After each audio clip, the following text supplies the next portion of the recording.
take a look at this dynamic again, because this is really going to help us.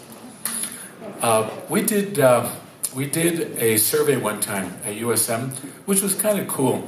We asked people to write down what, when they did I am upset because, what were the things that upset them.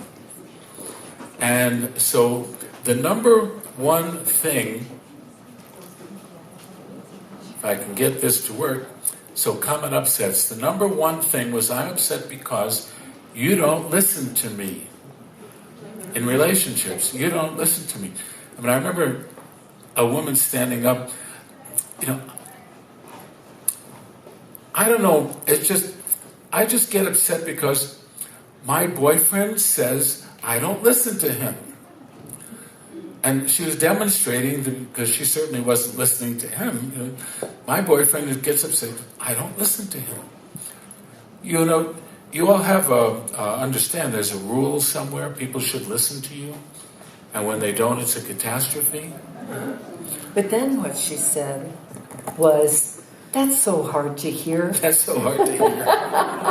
Right. Let's look at some of the other ones. They're kind of cool. People don't understand me.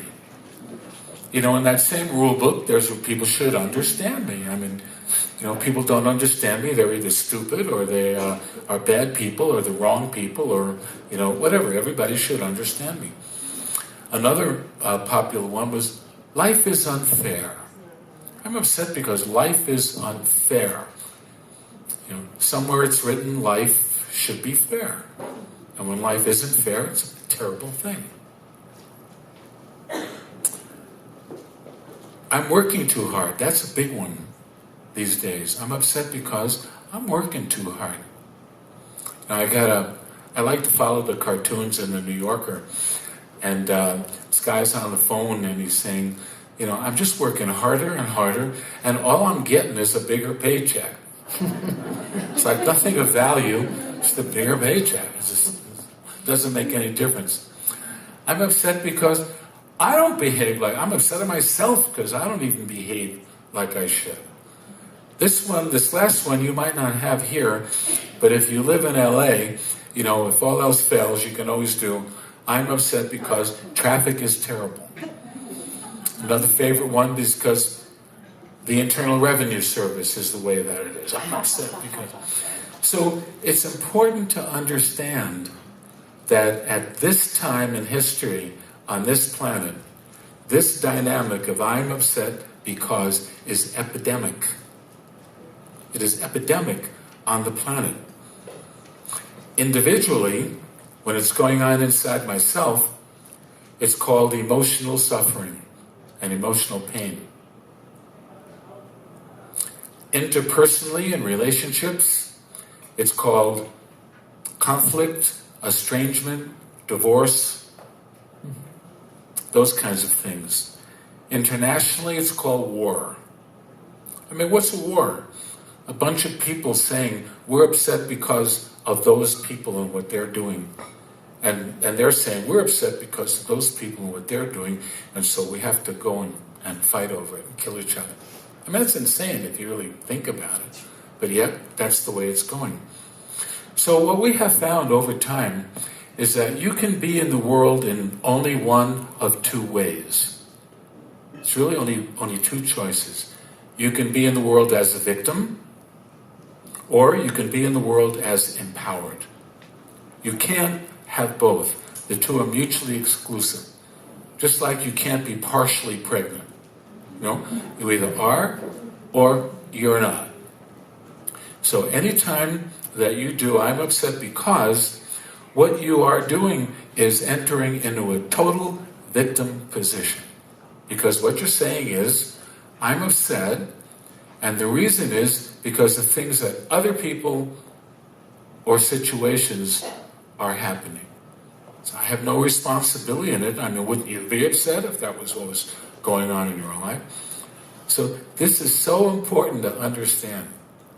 Anytime you find yourself running, I'm upset because, you are taking the role of a complete victim. Just not making it wrong. I'm just saying that's the choice that you make. You're going to get the consequences that go along with it. And usually they're not the way that you'd like your life to be. So the way that we view it is that if you're willing to stand forward and say, you know what does life look like if I'm willing to take 100% responsibility for the choices that are going on inside of me? What if I'm willing to own that I'm the author of the disturbance? Why? Because it's happening inside of me. Might I have dominion inside of me?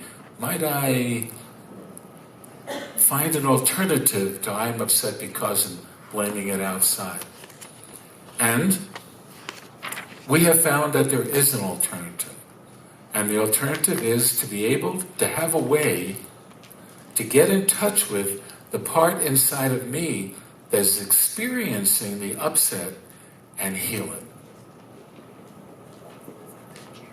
Well, then what happens when that thing outside happens that used to disturb my peace? It's still happening, it just doesn't disturb my peace anymore. And I'm much more effective at dealing with it if I want to deal with it.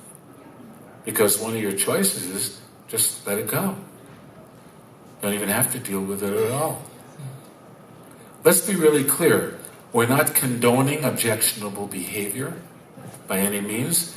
We're not saying that you shouldn't pay attention to how other people treat you, which would largely determine who you want to be around and who you'd rather not be around. You have that choice.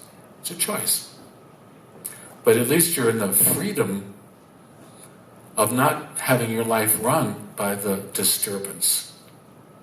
So the work that we have done over time, which we refer to as compassionate self-forgiveness, we have found, not theoretically, experientially, hundreds, maybe thousands of times. And the people who are sitting in this room who are USM grads, raise your hands. They will tell you that. They witnessed it.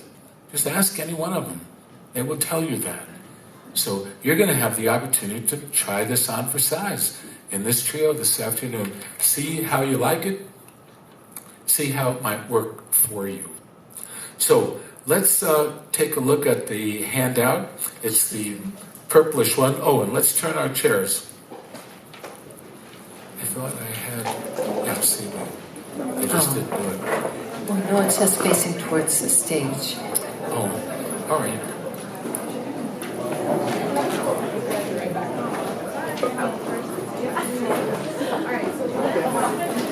I thought, where's the last one? Sorry. Let's go to the next page so I can see it. All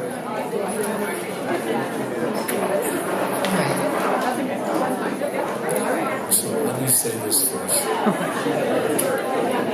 right. Oh, I have to go through this first. Okay.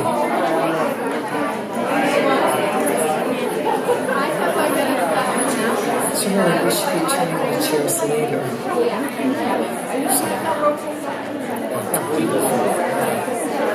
It doesn't matter. So you're going to go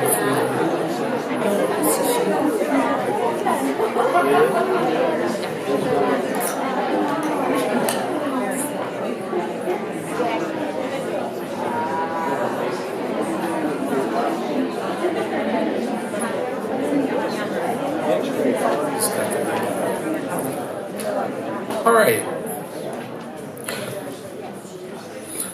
So let's take before we actually go through the handouts, so you know what you're doing. Let's delve into this a little bit more deeply, so you have a sense of it as we're going through the handout. So we go back to our model of consciousness, and we just put this up there so that you can see where these dynamics are occurring. So you can see how the work is. So when we look at this dynamic of consciousness, we look at how the ego sees the world. So we know that the ego sees the world in terms of perceptual filters based on its notion of right and wrong, limiting interpretations about the way things are, or more accurately about the way things should be. Very important. The way things should be. The goal is to be right, and in order for you to be right, you have to blame somebody else for being wrong. That's the way that dynamic works, as long as we have polarity. And blame is another word for judgment. You make someone wrong, we're into judgment. So it's important to know what we're doing. Where do we do this? In our minds. We do this in our minds. So, you'll know when you're doing that, because you'll have a negative emotional experience that follows shortly thereafter. Anytime you enter into blame that something is wrong, you're going to not feel good. So just showing you where this occurs. It's automatic. The authentic self, however, who's looking through the eyes of unconditional love, doesn't see the world that way. There's no dividing things into right or wrong or good and bad. It only looks at everything and that's what it is. Now how do I deal with it? That's all it's doing. That's how it is.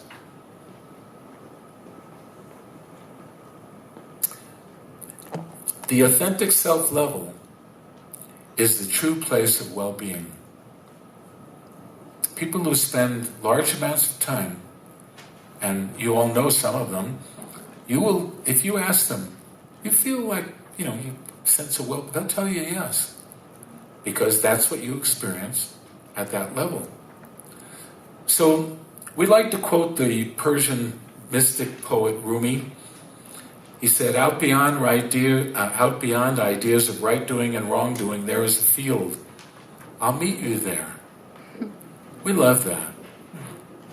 See, in a real sense, we're moving more and more into that field by being together today. As you remember, we said at the beginning this morning, you're going to have a sense of this kind of a experience happening. And we can already see that's happening to a degree. And we'll talk about that more. So there's another quote that's usually attributed to Rumi, although we found that it seems to really come from the Course in Miracles, but maybe they were tuning into Rumi. Who knows? So here's what he said. Your task is not to seek for love, but merely to seek and find all the barriers within yourself that you have built against it. Your task is not to seek for love. See, that's the whole thing of becoming more loving. No, that's not your task. Every time you find a barrier within and remove it, you automatically move up. It's like you take a filter away and you see clearly. And so we add to that quote, and to dissolve them. That's what this technology does. It gives you a method, should you choose to use it, to dissolve them. So you're going to have the experience of working with that. What is this mechanism? We refer to it as compassionate self-forgiveness. Usually raises a question, why do I need to do self-forgiveness rather than forgiving others for the terrible things that they've done? You understand? If it's still a terrible thing that they've done, you're still in judgment. The real healing is to forgive yourself for moving into judgment in the first place. That's the removal of the barriers. That's how to let go of the blocks.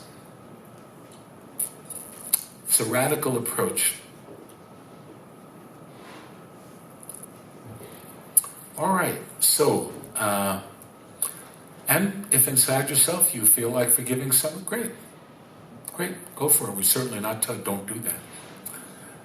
What happens when you successfully let go of judgments?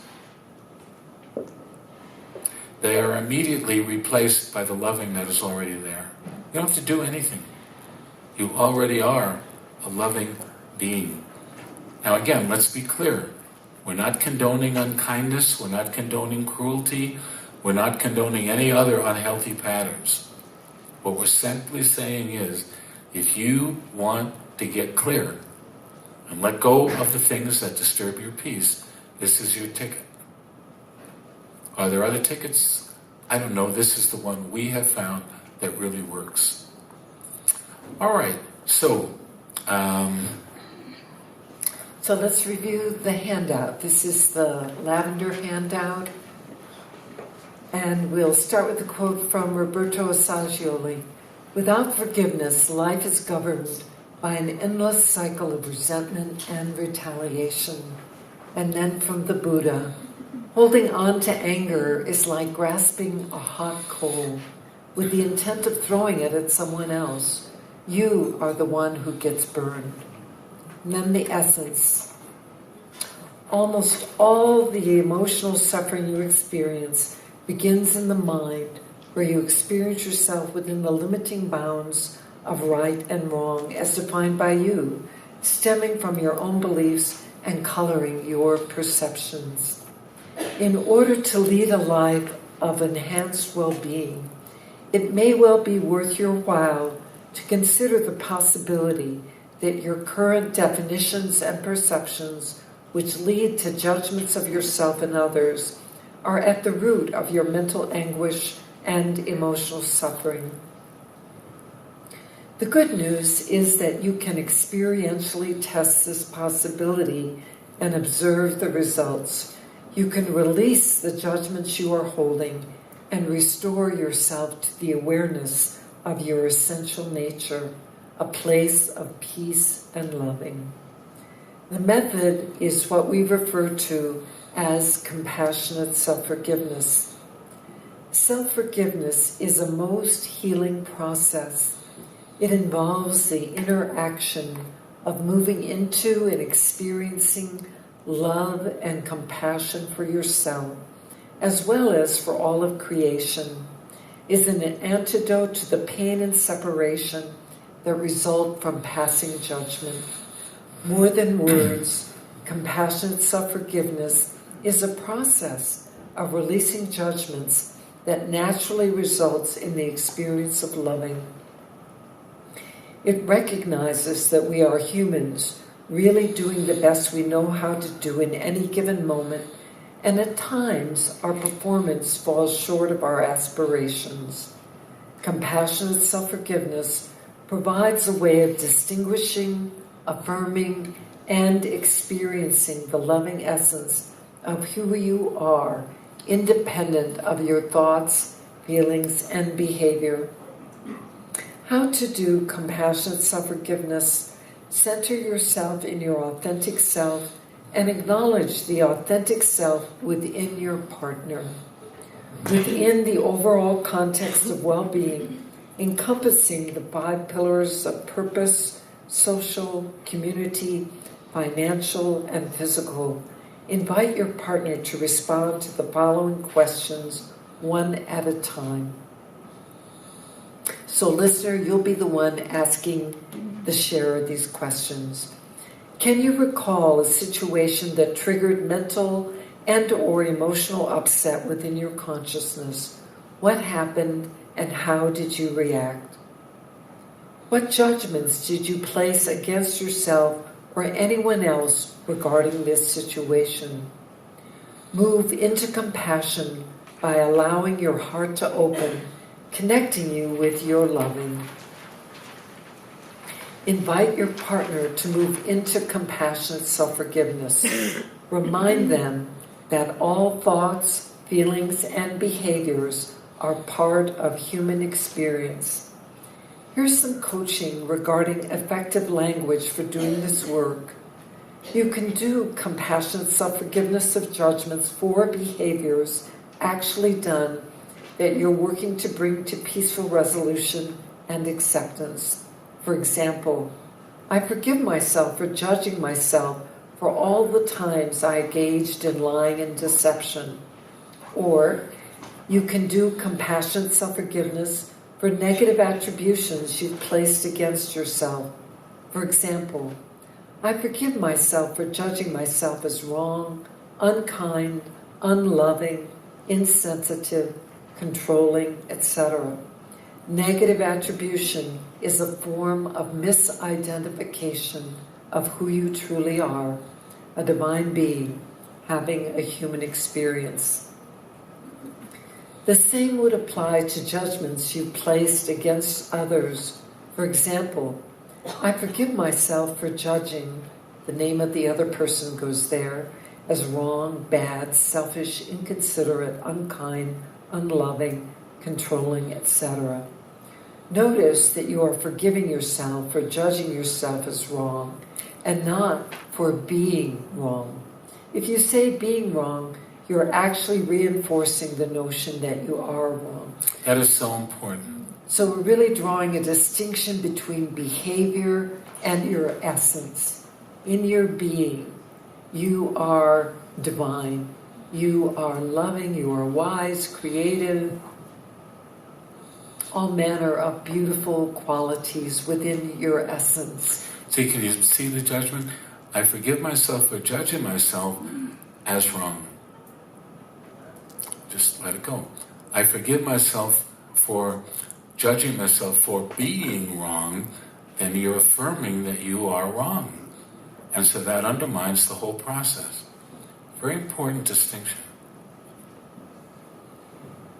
Or you can do compassionate self-forgiveness for limiting beliefs or misinterpretations of reality.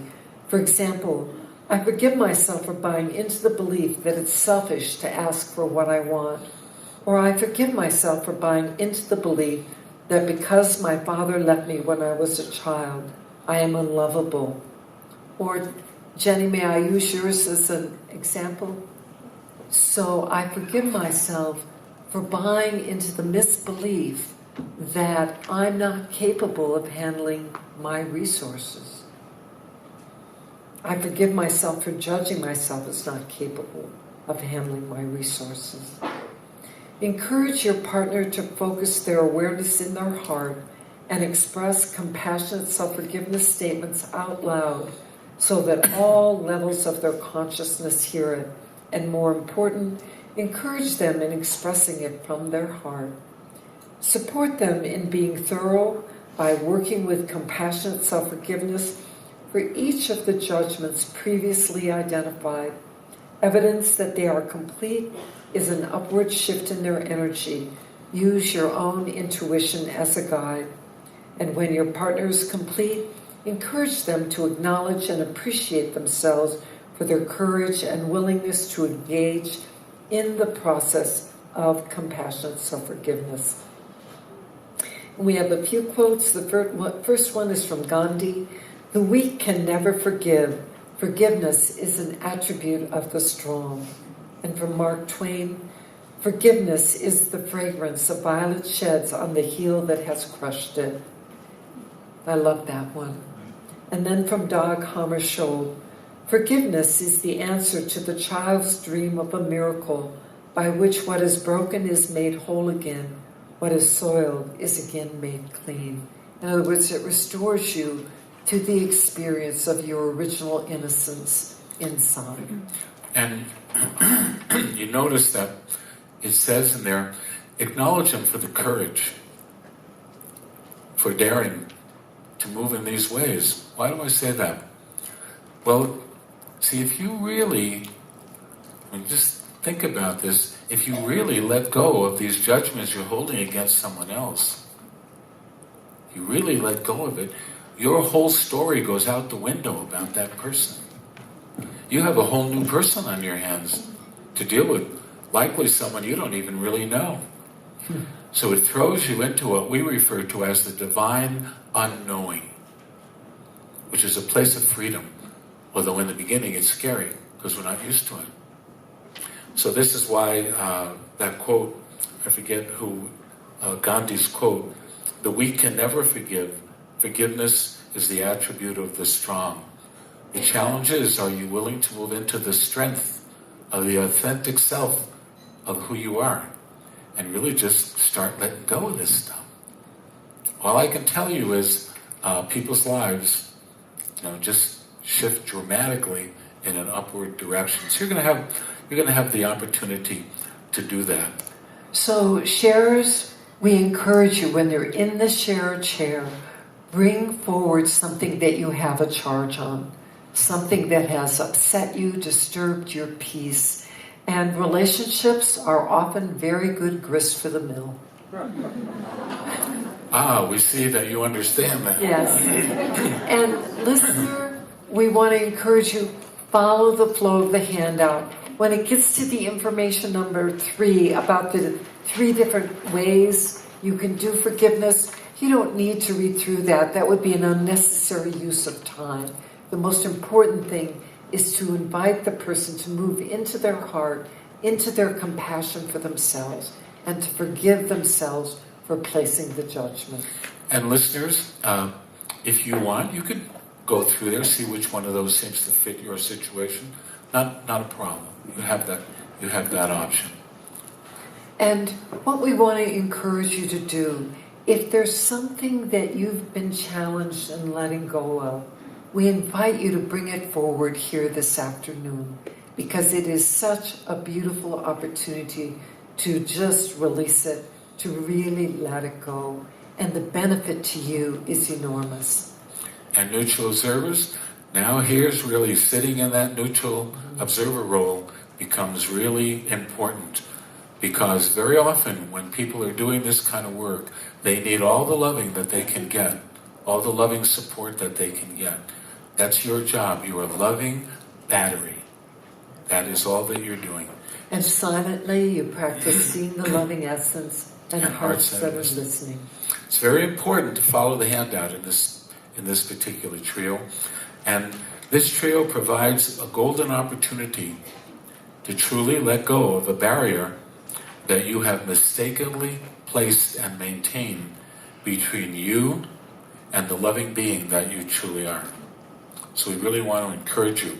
Now, you're going to have a little bit more time, because this is not something you run through.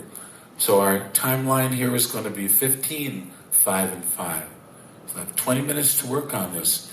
And believe me, you really do this work.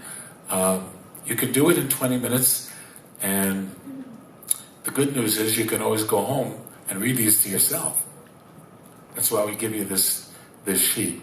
So the bells will ring in 15 minutes, letting you know that 5 minutes are left, and then 5 minutes for feedback, again, for the 3 of you to share your experience and any learnings from this process with each other. Okay, everybody take a deep breath. All right, so here we go, everyone. Please silently center yourself in your loving.